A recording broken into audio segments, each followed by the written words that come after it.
Welcome to student dictation. Dictation 5 second बाद शुरू होगा। Ready start. लॉकडाउन के 1 माह बाद संक्रमण परीक्षण की गति तेज किए जाने की तैयारी के साथ ऐसे आंकड़े कोरोना वायरस से उपजी महामारी कोविड-19 के खिलाफ जारी जंग में जीत की उम्मीद जगाते हैं कि बीते 14 दिनों में देश के करीब 80 जिलों में संक्रमण का कोई नया मामला नहीं मिला। इसके बावजूद चैन की सांस नहीं ली जा सकती, क्योंकि देश के कुछ हिस्सों में कोरोना मरीजों की संख्या में वृद्धि का चिंता का कारण बनी हुई है। एक ओर जहां इस वृद्धि को थामने पर जोर देना होगा, वहीं दूसरी ओर इसकी भी परवाह करनी होगी कि जीविका के साधनों को गति कैसे मिले।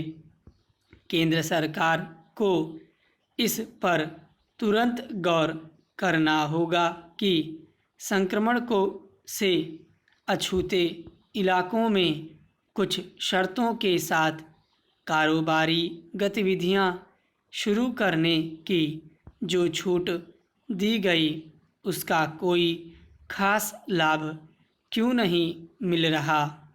उद्योग व्यापार जगत ने यह पाया कि लॉकडाउन में कारोबारी गतिविधियां शुरू करने के लिए जो दिशा निर्देश जारी किए गए, उनमें से कई ऐसे हैं जिनका पालन करना संभव नहीं।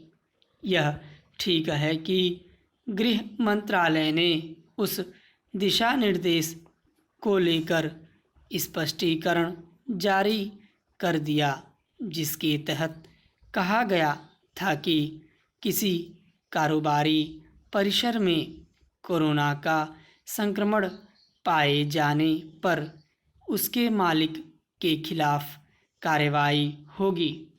लेकिन लगता नहीं कि इससे बात बनने वाली है। स्पष्टीकरण के अनुसार कार्रवाई उसी दशा में होगी जब यह पाया जाएगा कि लापरवाही बरती गई। आखिर इसका निर्धारण कैसे होगा कि कहीं कोई कोरोना संक्रमण किसकी लापरवाही से फैला? यह मानना सही नहीं होगा कि कोई संक्रमित व्यक्ति जानबूझकर काम करने जाएगा। भूल और लापरवाही में फर्क किए जाने के साथ यह भी देखा जाना चाहिए कि कोरोना वायरस से फैल रही महामारी ऐसी है कि कोई भी उसकी चपेट में आ सकता है।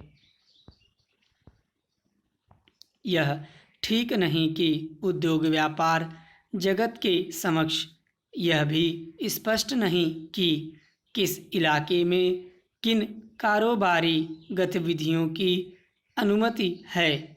इस अस्पष्टता को दूर करने के साथ सरकार को इस पर भी ध्यान देना होगा कि अनुमति हासिल करने के तौर तरीके पेचीदा न हों। अनुमति हासिल करने के मामले में कागजी कार्रवाई का कोई मतलब नहीं।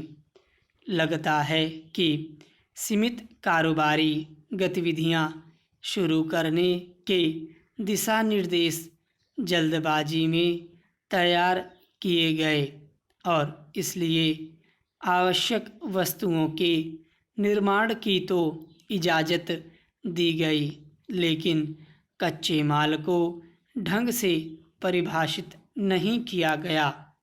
इसी तरह कृषि कार्यों को तो छूट दी गई, लेकिन कृषि उपज और खासकर चाय कॉफ़ी, रबर आदि की पैकेजिंग को लेकर स्पष्ट निर्देश नहीं दिए गए।